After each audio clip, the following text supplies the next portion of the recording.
Ajith Fernando. Ajith Fernando serves as Teaching Director of Youth for Christ in Sri Lanka after being National Director for 35 years. His grassroots ministry has been and is primarily with the urban poor. Ajith has a wider counseling and mentoring ministry with Christian leaders and workers, and a teaching ministry in conferences and theological schools in Sri Lanka and abroad. He is also an award-winning author of 16 books and several booklets and articles which have been published in 20 different languages. Let's welcome Ajith Fernando. I can't tell you what a joy and a privilege it is for me to be here. I was so shocked when I got this invitation to speak here. I have been praying for the Arab Christians, especially for the Palestinian Christians, for many years, especially after I read that they feel abandoned by the rest of the world and the Christian world. And so it is such a privilege for me to be able to speak here. Let me say that I'm not an expert on the Palestinian-Israeli issue. And I wondered, what can I say that will be of some help to the people here? I thought that out of our experience of living in a country that has been wrecked by war and also by severe persecution on Christians, there is something. We've had a war for about 30 years and the war finished a few years ago. Maybe there is something that we experienced and learned from the scriptures that might be of help to the people here. I have, for the last so many years, been trying to help Christians to apply the centrality of Christ in Sri Lanka, in a country that was racked by war and hatred. And I think what we learned can be of some use to the people here too. Surely the church is one of God's key weapons, instruments in bringing a solution to the problems of this area. And the church can contribute towards that. Let me say that the titles in your in the timetable are a little different to what I'm going to share with you, because I prepared my talk after I sent the titles. And you know what happens when you start preparing. Things change. So it's a little different.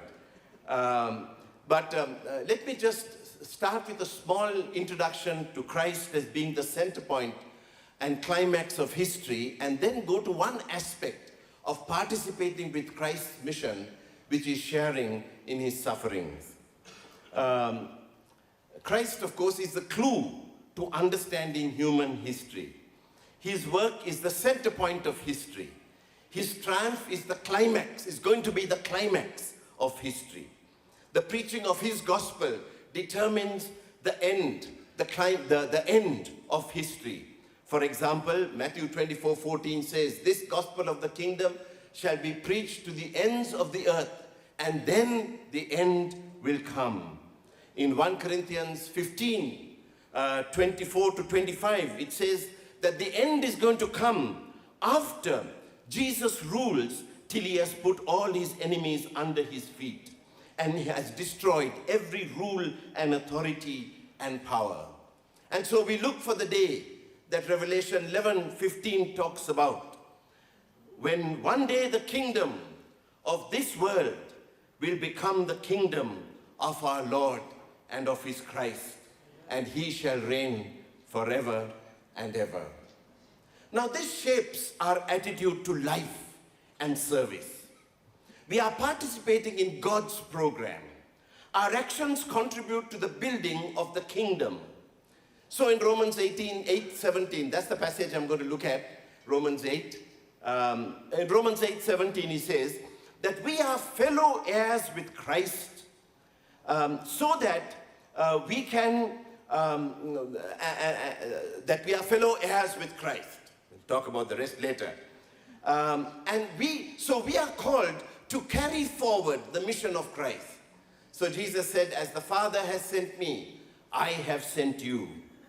So there are different aspects of the of our participation in the program of Christ. And I want to talk about one of those aspects, which I think is very important and needs to be emphasized in the church today. And that is suffering. We participate with Christ's suffering. So, chapter 8, Romans 8:17. The first part said that we are fellow heirs with Christ.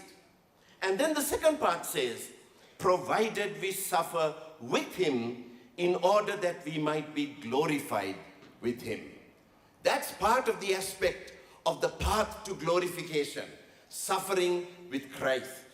Many years ago, I did a study of every place in the New Testament where Jesus is given as an example for us to follow. I found 29 examples. I may have missed a few, but I found 29. 4 of them were general statements.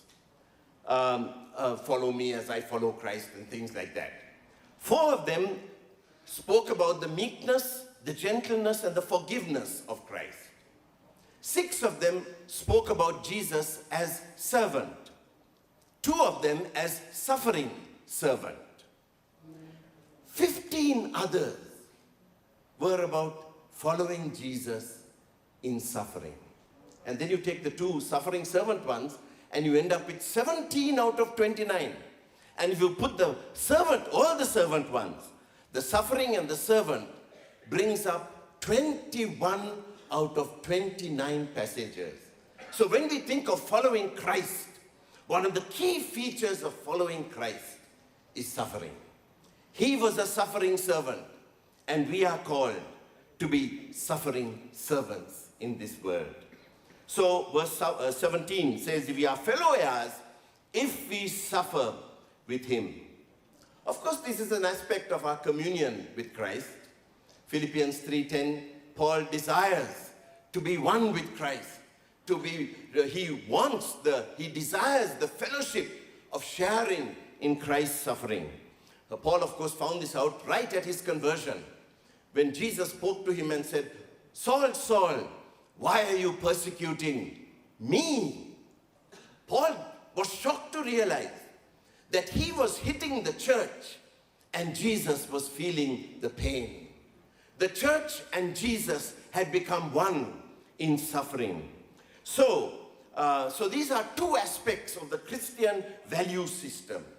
We suffer with him and we will be glorified with him. Both need to be considered together. Verse 18 says, for I consider that the sufferings of this present time are not worth comparing with the suffering, with the glory that is to be revealed to us. This suffering is not even worth comparing with the glory ahead of us. So every day, as Christians, we think of the cross and we think of the consummation. We participate in the cross so that we can participate in the consummation. We won't be disillusioned then when suffering comes our way on earth. The wheat and the weeds grow together. The 2 kingdoms grow side by side. One is visible, one is not visible. Christ's kingdom will finally win, and we are contributing to its progress. So we don't isolate ourselves from the world and hide.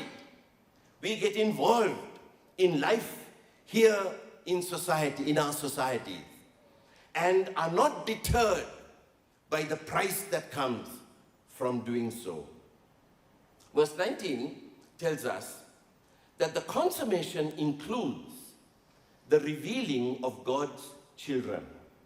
It says, for the creation waits with eager longing for the revealing of the sons of God. This is a new way to describe the consummation. The creation is waiting for a revelation. And what is that revelation? The revealing of the children of God. We are key players in the cosmic drama. This is one of the many ways to describe the future honor that comes to us. We may have present shame. We may be despised as insignificant people, but a future honor awaits us. We are small people with a big vision. We serve the King of Kings. So we persevere. In one of the Christ as example passages, Romans 12, 1 and 2, we are told to look at Jesus. And very often we stop there, the pioneer and perfecter of our faith. But it goes on to say what we see when we look at Jesus, who for the joy that was set before him endured the cross, despising the shame. He despised the shame. We also despise the shame that we encounter. We look at honor and shame from the perspective of the kingdom agenda. This is not a resignation to an unjust system, saying that one day we are going to have glory on earth. Rather, it is a refusal to be defeated by the unjust system. Refusal to be paralyzed by shame. We despise the shame and follow Christ as his servants in our world. If we allow the feeling of being despised to overtake us, we will become bitter, defeated people. So we despise the shame. We are proactive in our obedience. We don't just endure shame, we despise it. We embrace the suffering because that is involved in serving our servant Lord. The prospect of glory takes away the sting of shame. Then we are told about how creation is subjected to frustration, to futility. Verse 20 says, for the creation was subjected to futility, not willingly, but because of him who subjected it in hope. Probably we are talking here about the fall. And with the fall came frustration, futility to this world. Things don't go on as we wish for them to go. We are misunderstood and persecuted. We are misrepresented. In Sri Lanka during the war, anyone who spoke up for the rights of the minority was called a terrorist. And we love our nation. It was difficult to be called a terrorist. But that goes. That's part of the frustration of living in this world. We suffer physical and emotional pain and sickness. Our plans are buckled by unavoidable circumstances. I will never forget a major rally. We got a peace rally after a huge riot in our country. We got permission to do a peace rally in a highly populated place where people come on Sunday evenings. And it was one of those great opportunities. So we prepared, we worked so hard for it. And it was in the open air. It didn't rain before the rally for many days. Didn't rain after the rally for many days. On the day of the rally, it just rained. We had worked so hard. I think I was suffering from depression for about 2 weeks after that. But that's part of the frustration of living in a fallen world. The pain of death is fully removed only at the resurrection. Until then, we suffer when we die, and others suffer because we die. God is a miracle-working God, but his way to save the world is through incarnation. First the incarnation of Christ, and then the incarnation of Christians. Yet, it was in hope that the world was subjected to frustration. The world, Paul says, is going to be set free from the bondage of corruption which causes this frustration. So again in verse 21, it talks about the hope that the creation itself will be set free from the bondage to corruption and obtain the freedom of the glory of the children of God. So, two things are going to happen. Creation is going to be redeemed, and there's glory for the children of God. All this is a motivation for obedience. I'm saying this because, when things get really bad, you just want to go home and cry. We will see later that crying is a very, very noble action. But we cry and we work because we believe that God is still working. And so,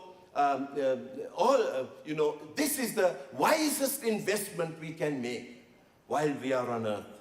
Jim Elliot, who was one of the 5 missionaries who was martyred in Ecuador, and then his wife went and did a great work among the people who martyred her husband.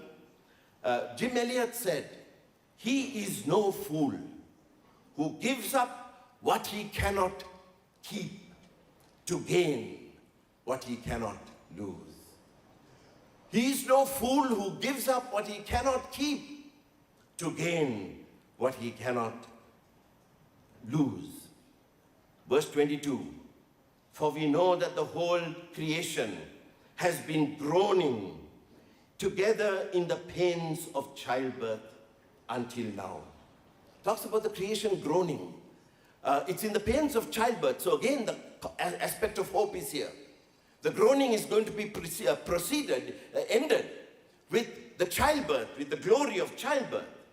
But verse 23 tells us something more. It says, not only the creation, but we ourselves, who have the first fruits of the Spirit, groan inwardly as we wait eagerly for adoption as sons, the redemption of our body. We have experienced the first fruits of the Spirit. That's what gives us the strength to groan. We will talk a lot about groaning in a few minutes. But before that, we need to have the first fruits of the Spirit. This is what gives us strength to take on pain. You need strength for the Christian type of groaning. We are not afraid of it because we have the Spirit with us, the first fruits. We have tasted heaven. So John 15:11 says, "I have told you these things that my joy may be in you and your joy will be full." After talking about joy, he says, "Love one another as I have loved you." And then he says, "Greater love has no one than this, that a man should give his life for his friends."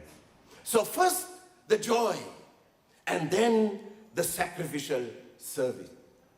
I heard a missionary called David Sitton talk about how when he was a young person, there was a 90-year-old missionary who came to their youth fellowship, and he was speaking. He had been a missionary for 73 years. He had gone at 17. And when he got up to speak, he just kept saying the same thing over and over and over again. I'm going to tell you something, don't forget it. It's the most important thing I could tell you. And he just kept saying this over and over and over again. And the young people were sort of wanting to prompt him, say what you wanted to say. And he finally said it. He said, "The joy of the Lord is your strength. When the joy leaves, the strength goes."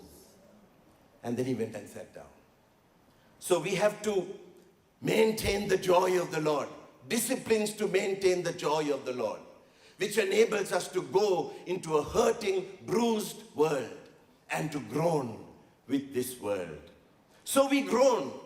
We who have the first fruits groan. The Old Testament, of course, has a form in which the groaning takes place, and that's the lament. Depending on who you're following, of the 150 Psalms, 50 to 75 are laments, where the people grapple with God, argue with God, express their pain. Hurt is real. Injustice violates God's ways. We rise up in protest when we see it. Even Christ groaned. He wept at the funeral. In Mark 8:12, when the Pharisees tested him, asking for a sign, we are told he sighed deeply in his spirit. In the garden, you find him in deep agony. At the cross, he cries, my God, why have you forsaken me?" Now, this is another aspect of our union with Christ. When we groan for what we suffer, we are like Jesus. You know, I'm a little worried about the sanitized Christian funerals that we have in the Protestant tradition.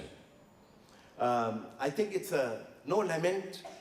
Biblical, in the Bible, there's a high place for lament. And there is elaborate mourning in the Bible when somebody dies.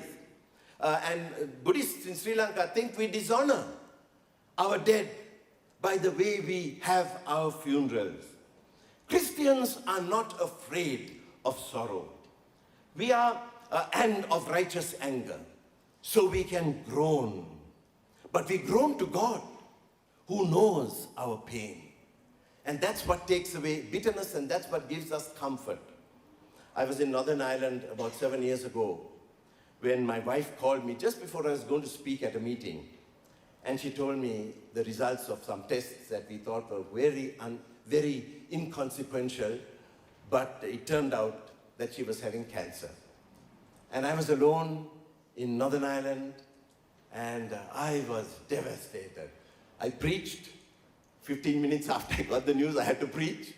But I was free that evening, went to the beach, studied, meditated on Psalm 46, came to my room, and I went to bed, and I began to cry. And as I was weeping, suddenly the thought came to me, I'm weeping to God. I'm crying to God. And that is the thing that kept us through this ordeal. My wife is here with me now, here, and God healed her. We are so grateful for that.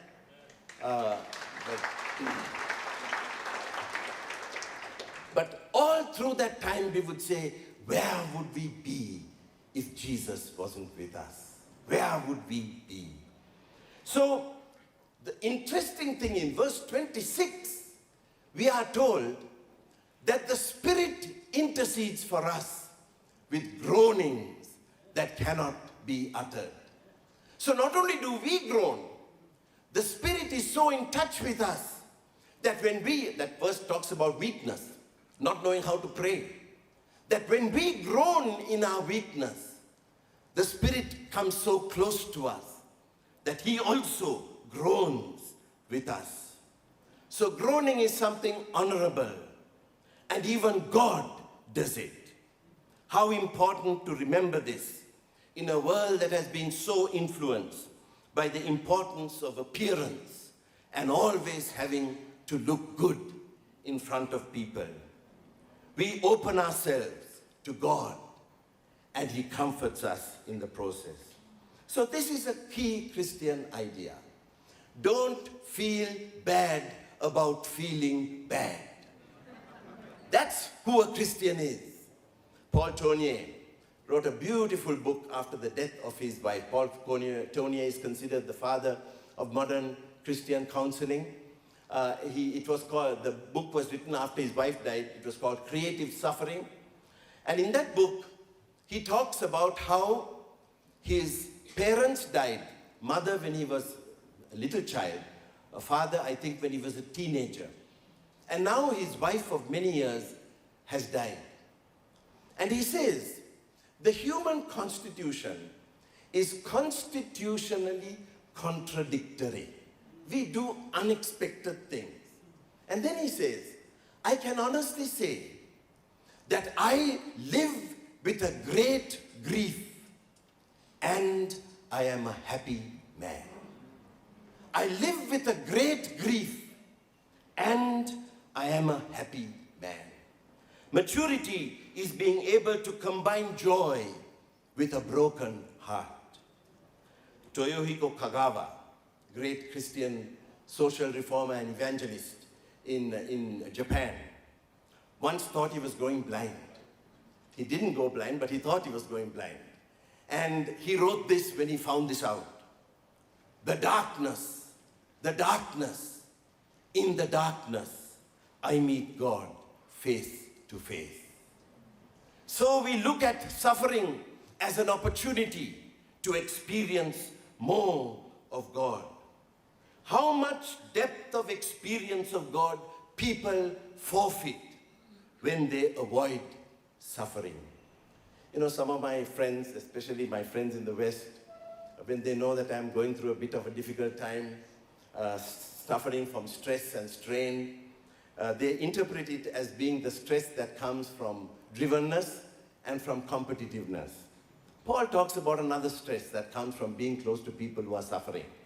And very often they write to me saying, this is wrong, you can't live like this is wrong, so you're doing something wrong.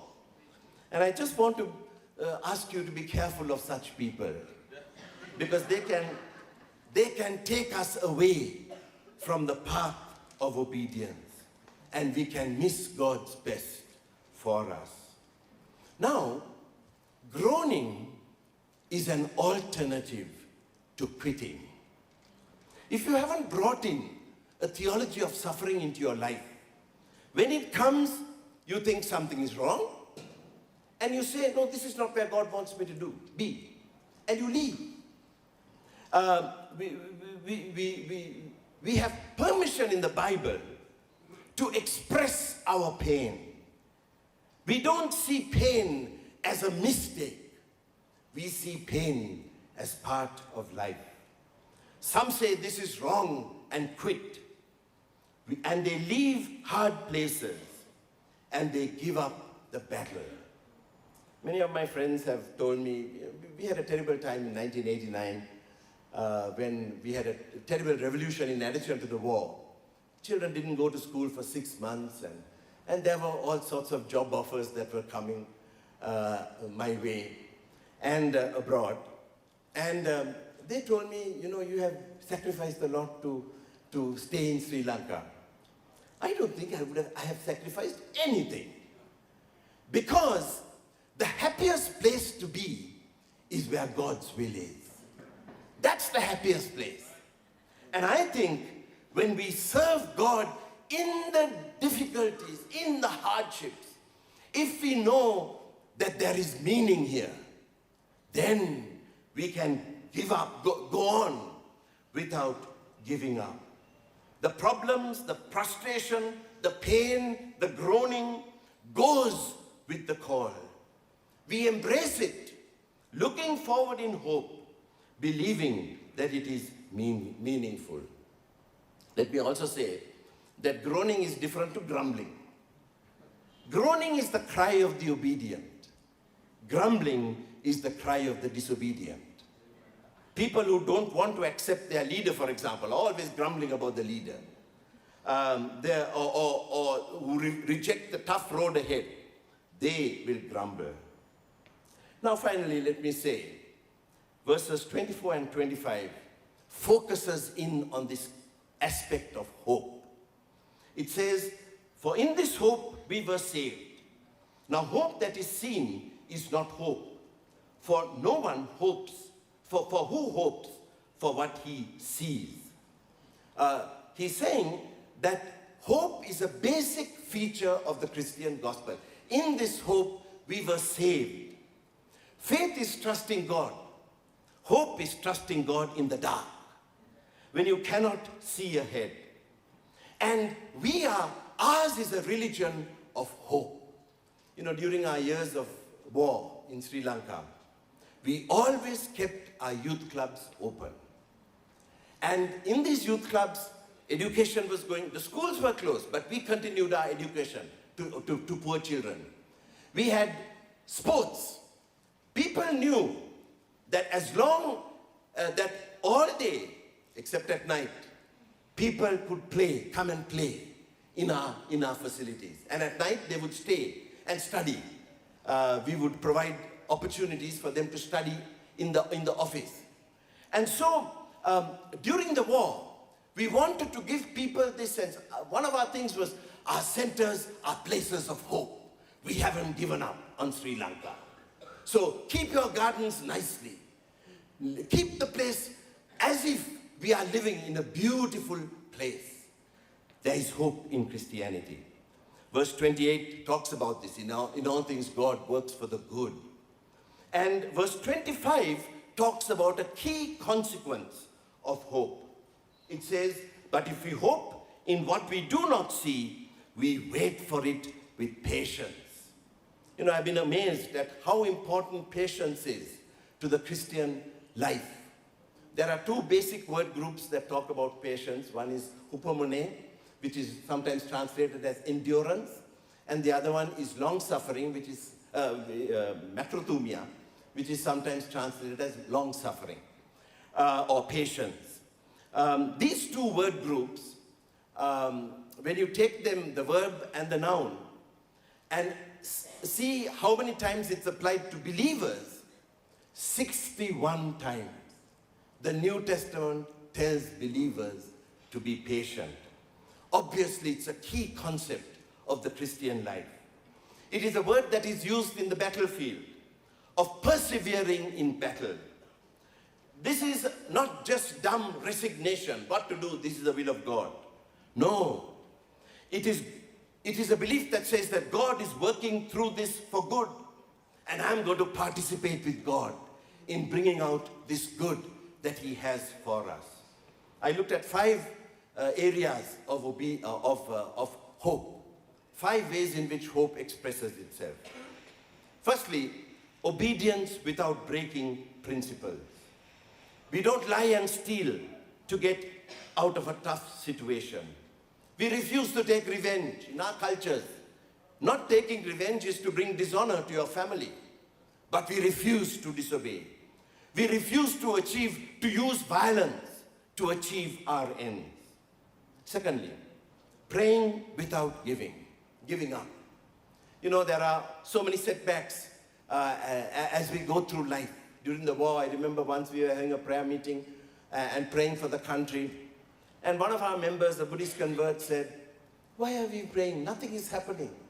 Just God doesn't seem to be answering our prayers." But we don't give up. We keep going. There's a word in the Greek word, proskartereo, which is used many times in connection with prayer. The word means to devote oneself to persevere. We don't give up.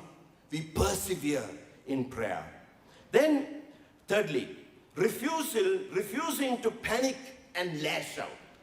When problems come, the presence of God gives us the security not to lash out in the midst of a problem. Then fourthly, working hard amidst the obstacles. We don't just give up the job and go away that God has given us to do. We must complete it. We won't give up saying, it was too difficult, I couldn't find the time, or I have a headache. No, we continue. And lastly, refusing to give up on the world and to retreat. When we agitate for justice, when we go into political structures and try to change those structures, we are going to be criticized. Christians have a hobby of criticizing Christians in public life. And so we are going to be criticized by the people, very people we want to support us. We look like failures because we seem to be achieving so little. And we wonder, what impact are we having? People say, what impact is he having? He has gone in, and see what he has done. What has he done? But the Christian says, God put me here. He's working. I won't give up. However small and insignificant we look, we are always the light and the salt of this world. And we go with that ambition. William Wilberforce had to fight over 25 years before he won the battle to liberate British Empire from slavery. But he was working with structures that had some Christian, at least nominal Christian thing. Many of us have to work with structures that have no Christian convictions at all. And it will be even tougher. But God still rules the world. And we are His ambassadors. We won't give up. Jesus is Lord. He is working. Our work contributes to His work. We'll suffer. We'll have setbacks. It'll be frustrating. But we won't give up, because Christianity is a religion of hope. God bless you.